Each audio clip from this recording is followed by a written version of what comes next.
Na Escala Modas, DJ Dance, Posto Atlanta e Portaria do Clube. É dia 19 de julho, na inauguração da sua mais nova casa de shows de Caxias. Debate democrático. Oferecimento. Casa de Saúde e Maternidade de Caxias. Facema, a faculdade dos seus sonhos.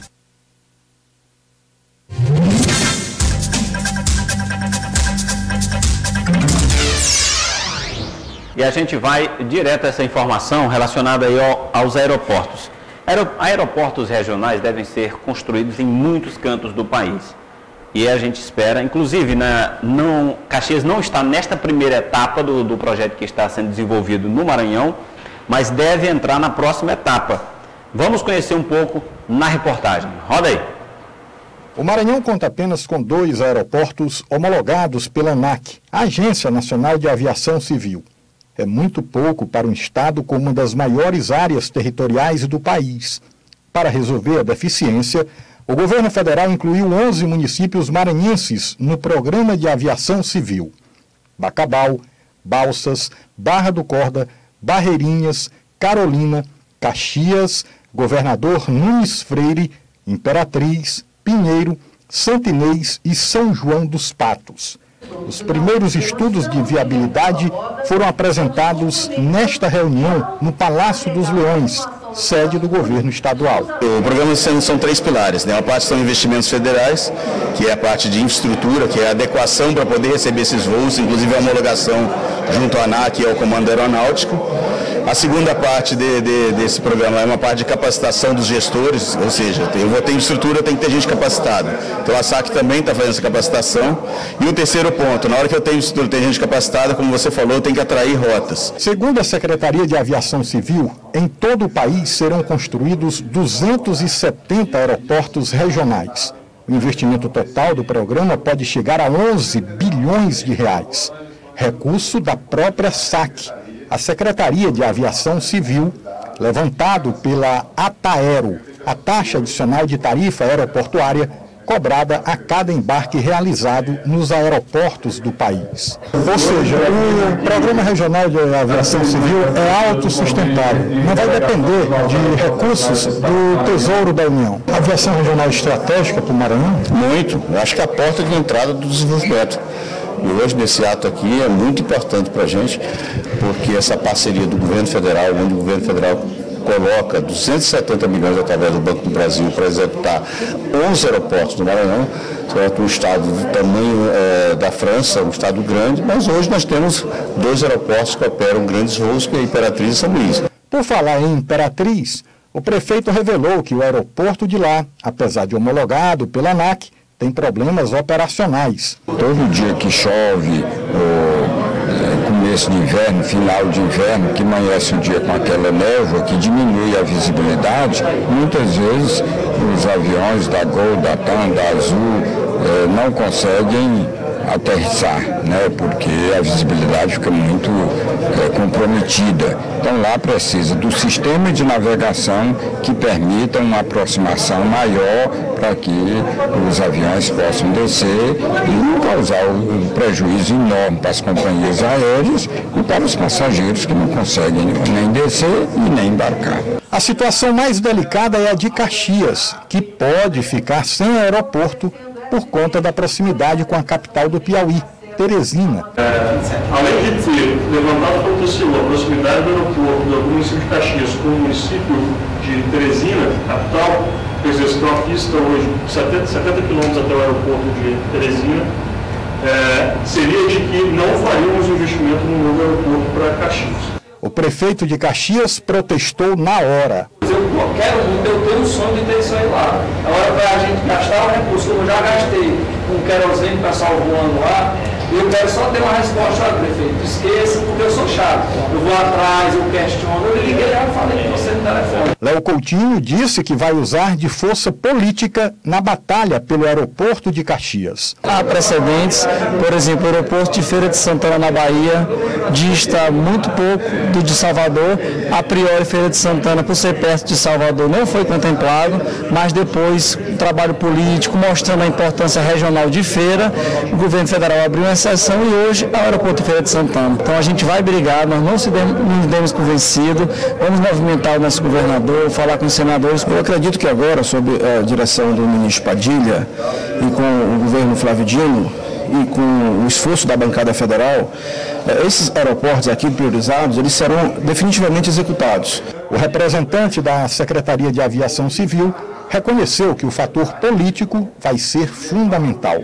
É muito importante que as autoridades aí da região, Prefeitura, Assembleia Legislativa, os deputados federais em Brasília levem esse pleito até o Ministério, a Secretaria de Aviação Civil, porque é um polo importante, é um polo que abriga muitos cidadãos vivem lá, utilizam Caxias, polariza várias regiões e realmente essa demanda ela tem que ser levada. É claro que tecnicamente por estar próximo, né, distância rodoviária, cerca de 70 quilômetros de Teresina, isso teoricamente inviabilizaria. Mas eu acho que o assunto tem que ser discutido com maior profundidade, porque realmente a população não pode ficar desatendida, não pode ficar sem esses investimentos do governo federal. O assunto realmente tem que ser levado aí às esferas superiores para que seja dada uma definição política para a questão. Ó, só complementando, esse projeto da aviação regional, ele foi lançado em 2012. O governo federal, ele está... na época disponibilizou, falou que ia investir mais de 7 bilhões de reais. Para o Nordeste tem essa quantidade de aeroportos aí, para o Maranhão são 11. Só citando os municípios que vão ser beneficiados na primeira etapa. 6 cidades, na realidade, serão contempladas. Bacabal, neste caso são reformas e adequações nos aeroportos. Bacabal, Barra do Corda, Barreirinhas, Carolina, Pinheiro e Santa Inês. A segunda etapa seriam beneficiados os municípios de Balsas, Caxias, Governador Nunes Freire, Imperatriz e São João dos Patos, totalizando as 11 localidades já previstas pelo Programa de Aviação Regional. O que eu quero dizer é o seguinte, gente, o que é que no Brasil a interferência política não resolve? O maior peso nessa questão toda aí é política. Eu vou só dar um dado aqui. Você sabia que o município de Timon vai fazer funcionar, só para você ter uma ideia, um aeroporto. Qual é a distância de Timon para Teresina? Esse discurso de que Caxias é próximo a Teresina é balela. Se quiserem politicamente, podem trazer sim. Caxias já teve. Não vão ficar no já teve. Agora, a gente precisa se mobilizar, tem que fazer confusão. O prefeito já deu um primeiro passo, tem que reclamar mais, tem que abrir a boca, tem que gritar.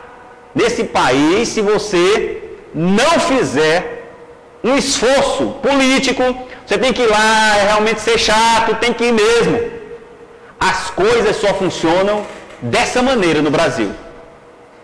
Se você for enviar um ofício, aí o cara lê no dia que quer. Você tem que ir pessoalmente, tem que cobrar, faz uma reunião com o governador, tem que mobilizar a Câmara dos Deputados. Nós temos uma bancada federal. Nessa hora, a classe política tem que estar unida. E nós inclusive, Caxias elegeu deputado, nós temos capital político suficiente para trazer esse aeroporto. Um detalhe, Timon está investindo já, inclusive o Distrito Industrial, eu quero trazer alguém aqui que represente o Distrito Industrial de Caxias, para a gente conversar um pouco sobre a questão, saber quantas empresas já demonstraram interesse em investir, como está o processo de implantação. A gente precisa conversar sobre essa questão, porque Timon, só para você ter uma ideia, Timon, que é a mesma estrutura, o governo do estado entra com a infraestrutura, entra uma outra parte lá, que é a prefeitura que destina a área vai ser essa, definiu a prefeitura. O governo entra com a infraestrutura e um detalhe, entra também com a isenção fiscal, para as empresas se instalarem. Timon, 46 empresas já demonstraram interesse. Sabe quantos empregos vão ser gerados nos próximos 3 anos se as 46 empresas começarem a funcionar realmente? Pelo menos 2 já iniciaram as obras. 3.000 empregos. 3.000 empregos. Tem muita coisa. Vários segmentos, vários setores. Então, e o aeroporto lá, que é do Paulo Guimarães, né, é um empresário piauiense, pode funcionar para desembarque de cargas, para fazer outras coisas. Até desembarque de passageiros, se adequar ao aeroporto, é possível.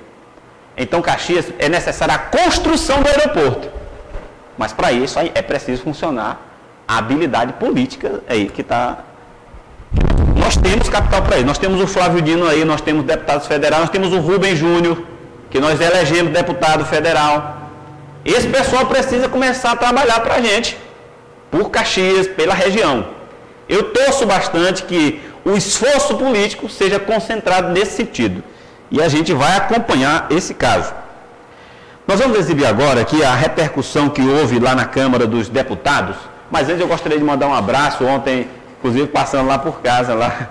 Eu estou morando em Timon, né? Eu estou morando em Timon, mas eu estou aqui sempre. Eu estou lá, inclusive, mais por questão de estudo e tal, mas eu tô... O meu amigo Richardson é especial, ele é filho do seu Estevam, eles foram buscar Richelle. Richelle, grande abraço para você também, o Richardson, a minha tia Elisete, também o seu Estevam, o meu pai Manuel, que foi lá também, estava lá, Valquíria, grande abraço para você aí, o pessoal, o seu Alcides, enfim, grande abraço, são pessoas que assistem o nosso programa e espalham a ideia também aí, tem muita gente já assistindo o nosso programa e acompanhando a cada sábado as nossas discussões.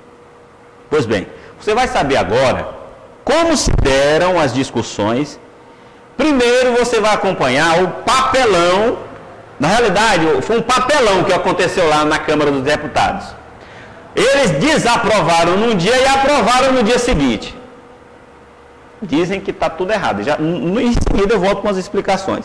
Primeiro você vai acompanhar as discussões que levaram à não aprovação da PEC 171, que reduz, que é uma proposta de emenda à Constituição para redução da maioridade penal. Não foi aprovado na primeira sessão. Acompanhe.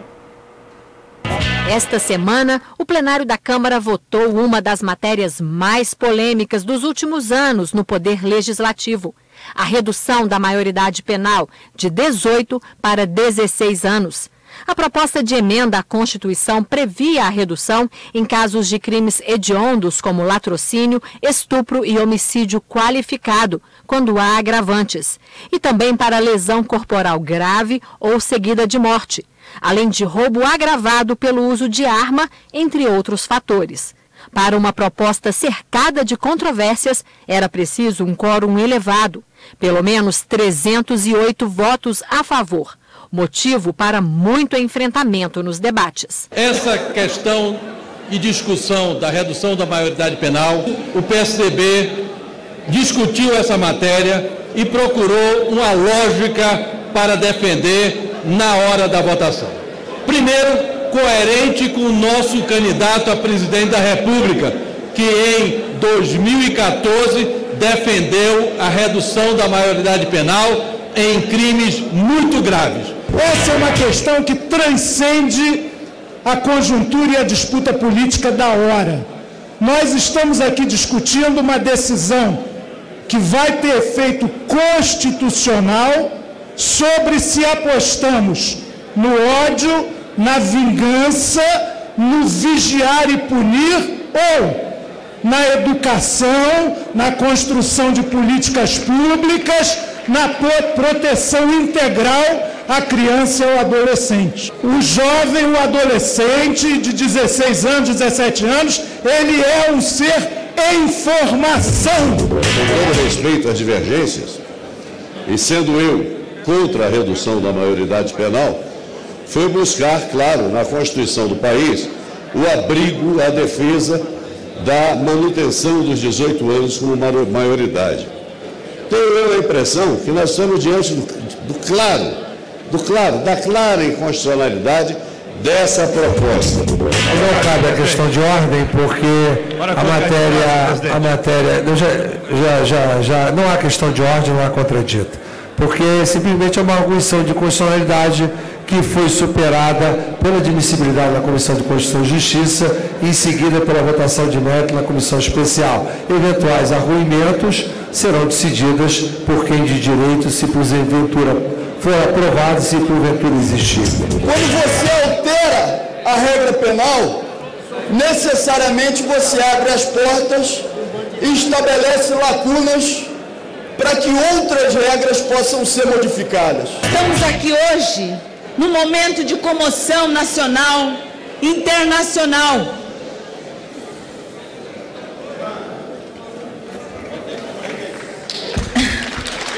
E estes números não estão aí à toa.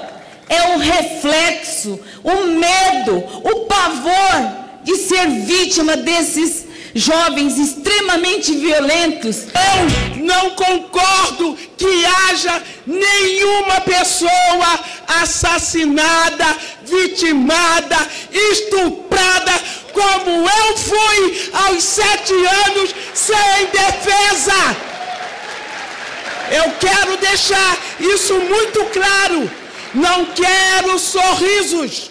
Eu quero tratar com seriedade.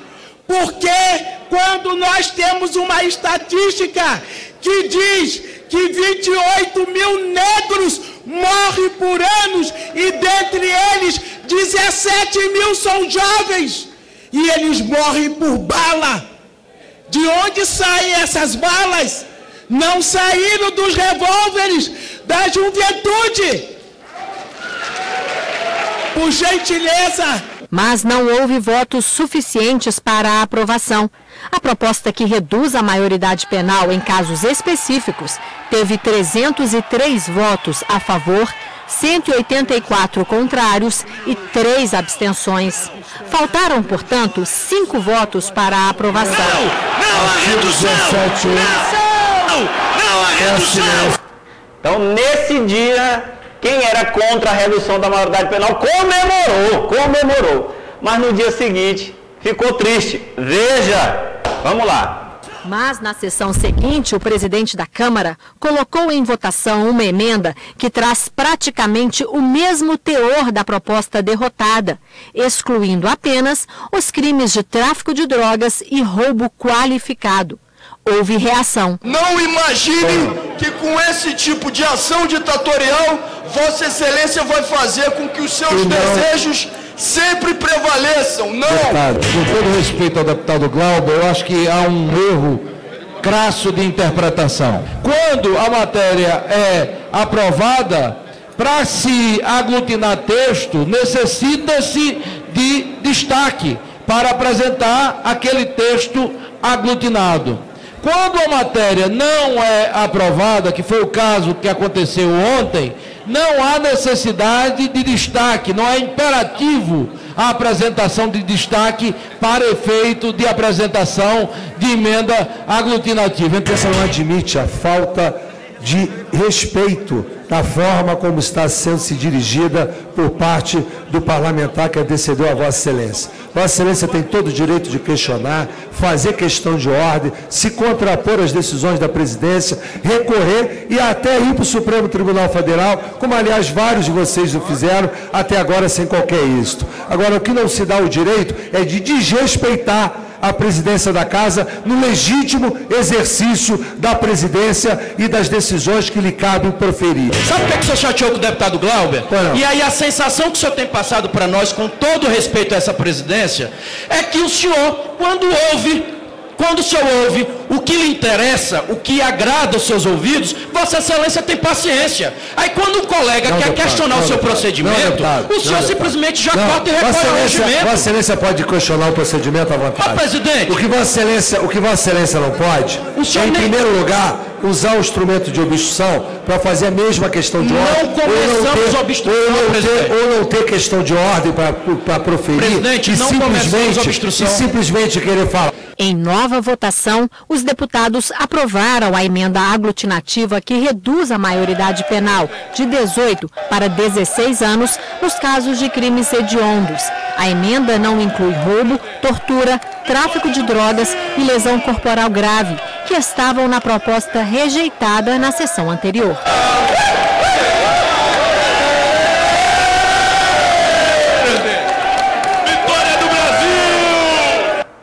Agora me diz se isso aí não é manobra política. Quando interessa, quando não me interessa, eu voto de novo. É muito. Aí imaginou se todo o projeto fosse assim? Não, esse resultado não me favorece. Então vamos votar de novo para ver se me favorece. Essa foi a discussão e isso aí repercutiu.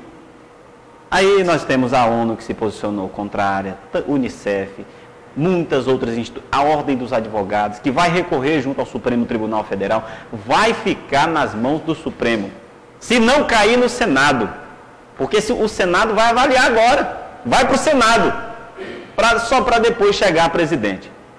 Na minha percepção, eu já fiz essa análise aqui, eu vou fazer rapidamente, novamente. Os deputados, eles estão legislando no calor da emoção, baseado no medo que a população está sentindo. Se você observar, vamos para os dados. 70% dos presos do Brasil, a reincidência de quem vai para a prisão e volta, 70%. Quando você vai para a medida socioeducativa, que é onde os adolescentes estão, eu particularmente sou contra a redução da maioridade penal. Você pode defender que tem que punir com mais rigor, tudo bem, você tem todo o direito de defender. A minha opinião eu sou contrário na realidade. Por quê? Porque se você vai para as pessoas que estão em pena, mas com pena não, na realidade é cumprindo medida socioeducativa, porque o adolescente ele não é preso, ele é apreendido, porque ele vai passar por uma medida socioeducativa para tentar se recuperar e voltar para a sociedade. Cai pela metade a reincidência. Só para citar esses números, uma vez que jovens de 16, 17, 18 anos não representam 1% de quem comete crime grave no Brasil. Ou seja, reduzir, colocar criança no meio de adulto, você está ensinando, você vai dar uma pós-graduação para aquele menor que cometeu o crime a cometer crimes mais graves, porque ele vai ser usado dentro da cadeia. E nós temos no Brasil, ou nós não temos vagas. Na situação que está hoje, estão faltando mais de 200 mil vagas. Onde vai se colocar esses jovens? Então, agora, essa proposta vai para o Senado, depois vai ser votado na presidência. Vai ser a presidência, na realidade, é que vai decidir, né? Se assina a favor ou não. Vai depender muito do Senado, que talvez o Senado também rejeite. Mas é essa a questão. Gente, só para finalizar, eu quero finalizar o programa com uma avaliação que o próprio, em artigo escrito esta semana, dia 28 de junho, semana passada, na realidade, o artigo foi escrito exatamente, dia 28, na terça-feira da semana passada. Flávio Dino, ele faz uma avaliação do que é o governo dele, desse artigo que ele escreveu, que está, inclusive, no site do governo do Estado. Ele diz o seguinte, ele faz um balanço, né, de algumas rodovias, mais de 20 rodovias intermunicipais atualmente estão em obras, segundo ele. 70 mil expedições de documentos já foram feitas e 120 mil atendimentos na saúde em mais de 30 municípios com os piores IDHs do Maranhão também já foram realizados. Ele faz uma avaliação e ele diz o seguinte, ele diz que é importante seguir o programa de governo que ele propôs. Ele defende, ou seja, aquilo que ele defendeu em campanha, a aplicação. Ele diz que é importante seguir os passos que foram discutidos naquelas reuniões, nos diálogos pelo Estado no período da campanha. Temos ainda aqui, nos primeiros 5 meses, 11.658 novos negócios foram gerados no Estado do Maranhão. E está sendo criado o cartão do programa Bolsa Escola, que é um complemento, é uma espécie de 13º do Bolsa Família, Isso já vai começar a funcionar em breve. Esse programa já foi lançado e cerca de 65 milhões adicionais serão destinados para este programa, né? Na verdade, são mais de 70 milhões. Ele já foi lançado, ele foi reajustado. Esse artigo aqui foi escrito antes dele lançar o programa já foi lançado, serão mais de 70 milhões que vão circular. E no final do artigo, que o governador Flávio Dino escreve, ele agradece aos 74% da população maranhense que aprova a sua administração. Ou seja, a avaliação é de que ele está no caminho correto, né? Então, vamos torcer para que o governador possa desenvolver um bom trabalho. É uma gestão que está despertando muita expectativa na população e o Brasil já começa a olhar de forma diferenciada para o Maranhão. Então, são ações... Nós estamos nos primeiros 6 meses de governo. A gente espera que ele triplique o trabalho, que no final desses 4 anos o Maranhão possa ser outro estado, diferente, com cara nova, eu falo do ponto de vista de infraestrutura, investimento em educação, saúde, esporte, valorização dos policiais, dos educadores, enfim, que o povo não se preocupe em se preocupar assim no que vai comer no dia seguinte, porque na realidade, quando uma população ainda está nessas preocupações básicas, é porque a gente precisa melhorar e muito. 30 municípios, as pessoas estão lutando para se alimentar nesse estado. 30 municípios com os piores IDH, que é o Índice de Desenvolvimento Humano, no estado do Maranhão. As pessoas estão lutando pela vida, né? E estão querendo o que comer, né? Nosso programa chega ao final, está vindo aí Lúcio Mauro com o programa Rádio na TV. Grande abraço, até o próximo sábado.